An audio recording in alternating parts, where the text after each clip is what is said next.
జకర్యా గ్రంథము 10వ అధ్యాయము. కడవరి వానాకాలమున వర్షము దయచేయమని యెహోవాను వేడుకొనుడి. ప్రతివాని చేనులోను పైరు మొలుచునట్లు యెహోవా మెరుపులను పుట్టించును.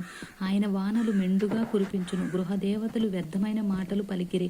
సోదిగాండ్రకు నిరర్ధకమైన దర్శనములు కలిగినవి. మోసముతో కలలకు భావము చెప్పిరి.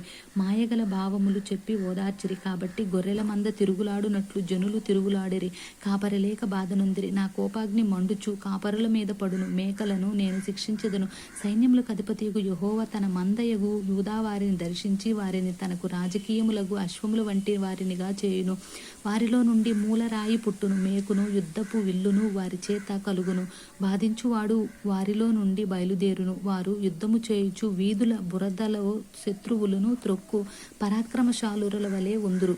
యెహోవా వారికి తోడై ఉండును కనుక వారు యుద్ధము చేయగా గుర్రములను ఎక్కువారు సిగ్గునొందుదురు. నేను యూదా వారిని బలశారులుగా చేసేదను.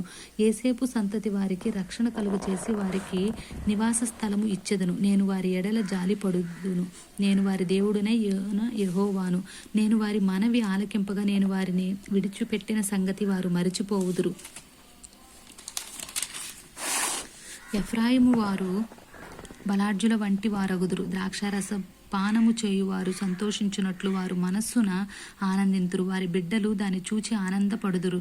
యెహోవాను బట్టి వారు హృదయపూర్వకంగా ఉల్లసించుదురు. నేను వారిని విమోచించి ఉన్నాను కనుక వారిని ఏల వేసి పిలిచి సమకూర్చెదను. మునుపు విస్తరించినట్లు వారు విస్తరించుదురు. అన్యజనులలో నేను వారిని విత్తగా దూరదేశములలో వారు నన్ను జ్ఞాపకం చేసుకొందురు.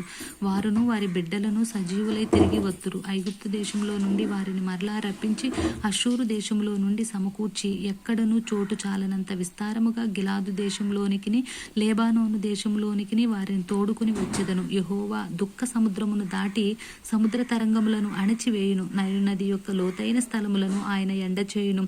అష్షూరుల అతిశయాస్పదము కొట్టివేయబడును. ఐగుప్తీయులు రాజదండమును పోగొట్టుకొందురు.